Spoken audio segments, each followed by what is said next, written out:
2025년 8월 6일 가정예배를 하나님 앞에 드리시겠습니다. 기도하십니다. 사랑과 은혜가 충만하신 아버지 하나님, 무더위가 기승을 부리고 있습니다. 이 가운데서도 저희 주의 자녀들을 지켜주시고 인도하시면 감사옵나이다. 하나님, 이 기후재앙, 이웃 인간들의 잘못으로 벌어진 일들입니다. 그러나 하나님의 자비의 손길로, 보호하심의 손길로 이 나라 백성을 보호하여 주시고 이 재앙이 끝나갈 수 있도록 주님 은혜 내려 주시옵소서. 오늘 예배를 통하여 우리들의 회복이 있어지길 원합니다. 예배하는 주의 자녀들이 하나님의 음성을 듣게 도와주시고 하나님의 뜻을 따름으로 하나님이 내려주시는 크나큰 은혜 가운데 거하게 하여 주시며 우리 예수님을 닮게 하여 주시옵소서. 오직 예수님만 바라볼 때 주의 평안, 주의 은혜가 넘치게 하여 주시옵소서. 예수님의 이름으로 기도하옵나이다. 아멘. 사도신경으로 신앙 고백하십니다. 전능하사 천지를 만드신 하나님 아버지를 내가 믿사오며 그 외아들 우리 주 예수 그리스도를 믿사오니 이는 성령으로 잉태하사 동정녀 마리아에게 나시고 본디오 빌라도에게 고난받으사 십자가에 못 박혀 죽으시고 장사한 지 사흘 만에 죽은 자 가운데서 다시 살아나시며 하늘에 오르사 전능하신 하나님 우편에 앉아 계시다가 저리로서 산 자와 죽은 자를 심판하러 오시리라. 성령을 믿사오며 거룩한 공예와 성도가 서로 교통하는 것과 죄를 사하여 주시는 것과 몸이 다시 사는 것과 영원히 사는 것을 믿사옵나이다. 아멘.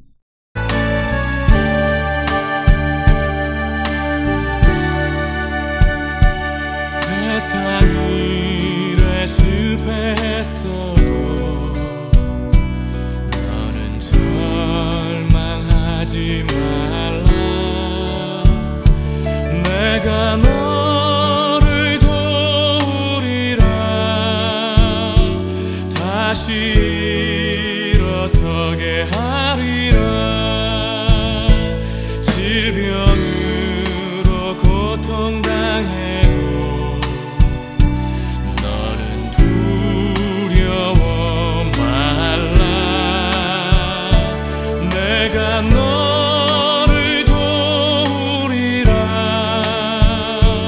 다시 일어서게 하리라. 나를 버린 자들도 내가 사랑하거든. 하물며 너희를 그냥 둘까 보냐. 나는 너와 함께하는 너의 하나님 되미니 의로운 오른손으로 붙들리라. 내가 너를 굳세게 하리라. 너를 크게 사용하리라. 너로 하여금 나를 증거하도록 내가 너를 도우리라.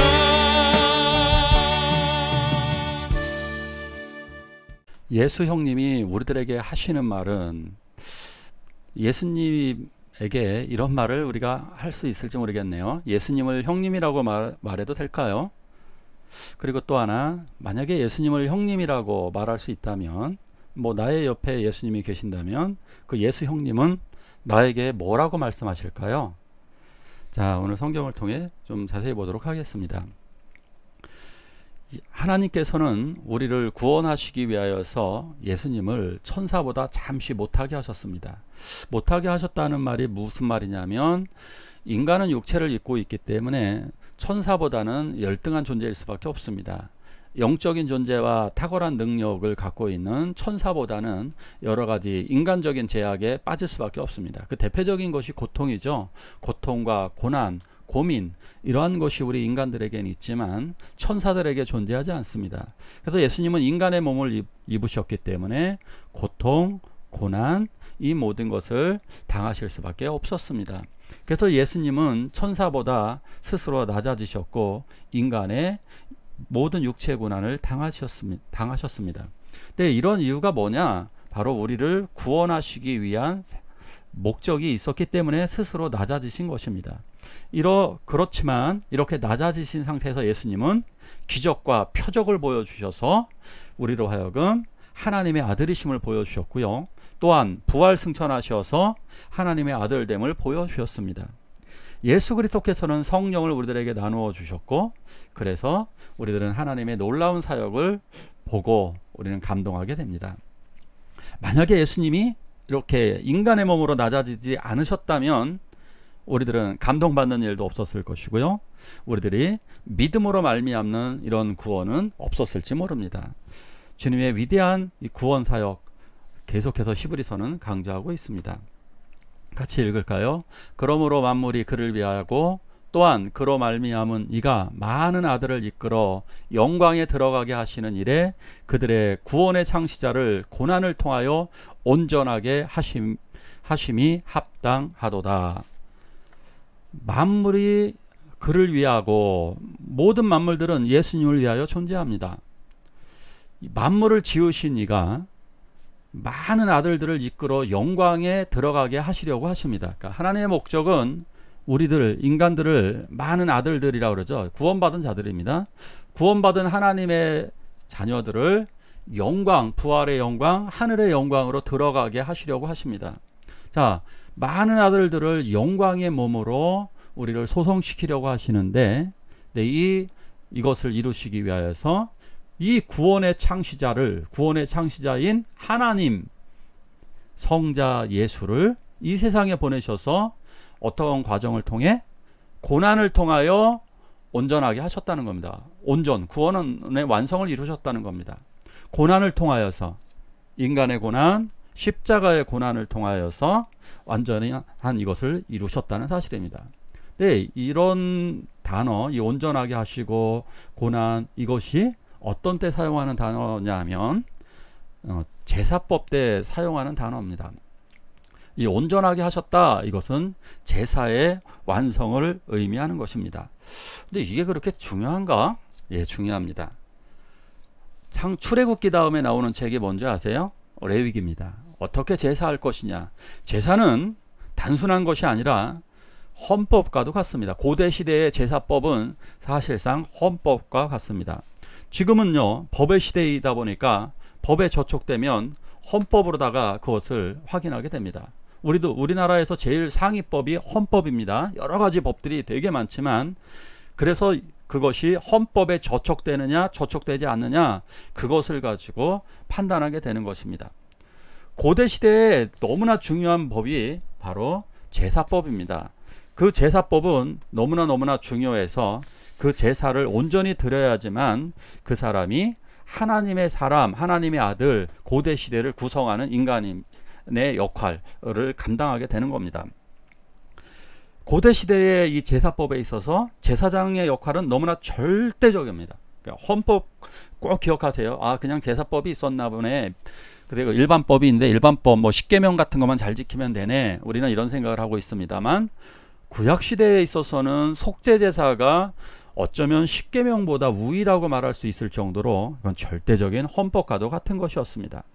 그런데 이 중요한 제사법을 예수님은 완전히 이루셨습니다. 지금으로 치면 헌법을 완성하신 것입니다.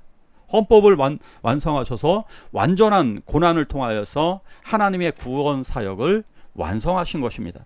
그래서 이 십자가의 고난은, 예수님이 당하신 십자가의 고난은 제의적인, 즉 헌법적인 면에 있어서, 법적인 측면에 있어서 완성을 의미하는 것입니다. 완성, 온전하게 하심, 이것이 바로 완성을 의미하는 것입니다. 그러니까 인간적인 깨달음이나 노력, 신비한 방법, 그런 거 아닙니다. 오직 예수 그리스도의 순종과 고난의 죽음을 통해서 완전한 구원의 완성이 믿는 자들, 우리들에게 이루어지게 된 것입니다. 같이 읽을까요? 거룩하게 하시는 이와 거룩하게 함을 입은 자들이 다 한 근원에서 난지라. 그러므로 형제라 부르시기를 부끄러워 아니하시고. 교주들을 보면요, 세상의 교주들을 보면 참 웃긴 경우가 많은데, 우리들이 보기엔 웃기지만 그 사람들은 이 교주 앞에 절하고, 교주가 왜 성폭행을 해도 여자들을 무기력하게 당하는 이유가 뭘까요? 절대적이기 때문에 그렇습니다. 교주에게 절하고 교주의 명령에 죽기까지 합니다. 자, 그런데 우리 예수님은 거룩하게 하시는 이 하나님이죠. 거룩하게 함을 입은 자들, 즉 우리들입니다. 일반 인간입니다. 인간과 하나님, 이건 넘을 수 없는 벽, 너무나 이것은 함께하기에 불가능한 상황인데, 놀라운 일이 있습니다. 거룩하게 하시는 이인 예수 그리스도, 성자 예수님과 우리들 인간들이 다 한 근원에서 난지라. 요 근원을 두 가지 의미로 이렇게 볼 수도 있죠. 첫째, 예수님이 여자의 몸에서 잉태하셨습니다. 잉태하시고 출산되셨죠. 우리들도 여자의 몸에서 태어났습니다. 엄마의 몸에서 우리는 태어났습니다. 그리고 또 성령을 통해 볼까요? 우리는 성령을 통해 거듭나게 되었습니다. 예수님도 성령이 임하심으로 말미암아 그의 사역이 시작되어집니다. 성령 안에서 사실상 같은 출생이라고 볼 수 있습니다. 그러므로 형제라 부르시기를 부끄러워하지 않으셨다는 사실입니다. 우리를 구원하신 하나님이 우리와 형제 사이가 된다고요? 교주에게 형제라고 말하면 죽는 겁니다. 말이 안 되는 거죠. 회사의 사장님, 뭐 예를 들어 볼게요. SK, LG, 뭐 삼성 이런 대기업의 회장님들에게 가서 형, 그러면서 형 나 좀 도와줘 말하실 수 있는 분 있나요? 만나지도 못합니다. 말도 안 되는 겁니다. 대통령, 국무총리, 장관을 찾아가셔서 한번 해보시죠. 형, 나 좀 도와달라고. 말도 안 되는 이야기입니다. 태국에서는요, 국왕 모욕죄가 가장 큽니다. 굉장히 심각하죠. 국왕을 모욕하면 그 즉시 잡혀갑니다. 중국에서는 시진핑을 욕하면 잡혀갑니다. 뭐 북한은 뭐 말하나 마나 그냥 죽는 거죠. 자, 그런데 그 사람들과 비교할 수 없는, 인간과 비교할 수 없는 우리 하나님이 우리를 형제라 부르시기를 부끄러워하지 않으십니다. 형제, 형제, 우리 형제야. 우리는 형님이라고 제가 이렇게 높여 얘기했지만, 그냥 우리 형제야. 서양 사람들에게 형제라는 것이 동급이라는 의미잖아요. 우리 형제야, 내 형제야. 이렇게 스스로 낮아지셨습니다. 자, 그렇다면 이 형제인 우리들에게 오셔서 예수님은 뭐라고 그러실까요? 예수님은 이렇게 말씀하시는 거죠. 내가 뭘 도와줄까? 우리 어디를 같이 갈까? 내가 어떻게 같이 하면 될까?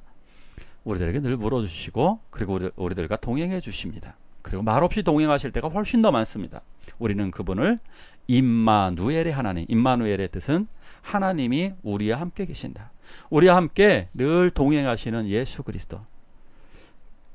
그리스도께서 우리들에게 힘과 용기와 담대함을 주시는 것입니다. 그래서 예수 형님이 우리에게 하시는 말은, 자, 그래서 전 예수 형님이라고 말할 수 있습니다. 그냥 예수 형제 이렇게 말해도 됩니다. 성경은 놀라운 점은 바로 이렇게 하나님을 우리 아빠, 아버지뿐만이 아니라 아빠라고 다정하게 부르게 하고, 그리고 우리의 남편이라고 부르게 하고, 또한 여기에서 우리의 형제로 부르게 하십니다. 놀라운 겁니다. 또 신약 성경에서는 친구라고 부르시기도 하십니다. 그러면 가장 다정한 우리의 형제, 우리 형님, 뭐 우리 누나일 수 있습니다. 요즘은 뭐 성차별 그런 것 때문에 그냥 넓게 생각해 본다면 우리의 누나라고 볼 수도 있어요. 우리의 누나, 그리고 우리의 형제가 뭐라고, 형제 예수님이 뭐라고 말씀하실까요? 너 어디가 아프니? 너 그 문제가 있구나. 내가 어떻게 도와줄까? 이렇게 말씀하고 계십니다. 부모가 자녀들을 어린 시절에 다 도와주면 자녀들은 자립심이 약해집니다. 그리고 자녀들이 부모의 도움을 받지 않고 혼자서 다 처리하게 되면 이기심과 자만심에 빠지게 됩니다. 그리고 협동심이 약해집니다. 그래서 우리들은 하나님의 도우심을 필요로 할 때 적절하게 하나님께서는 성령을 통해 우리를 도와주십니다. 그리고 우리를 도와주십니다. 그리고 내 손을 잡고 이끌어 주십니다. 내가 항상 너와 함께 있을게. 내가 너를 도와줄게. 걱정하지 마. 이렇게 말씀하십니다. 자, 우리 기도할 때 예수 나의 주님, 나를 도와주세요. 나를 인도해 주세요. 이렇게 함께 기도하시겠습니다. 너는 두려워 말라. 내가 너를 도우리라. 다시 일어서게 하리라. 나를 버린 자들도 내가 사랑하거든. 하물며 너희를 그냥 둘까 보냐. 나는 너와 함께하는 너의 하나님 됨이니 의로운 오른손으로 붙들리라. 내가 너를 굳세게 하리라. 너를 크게 사용하리라. 너로 하여금 나를 증거하도록 내가 너를 도우리라.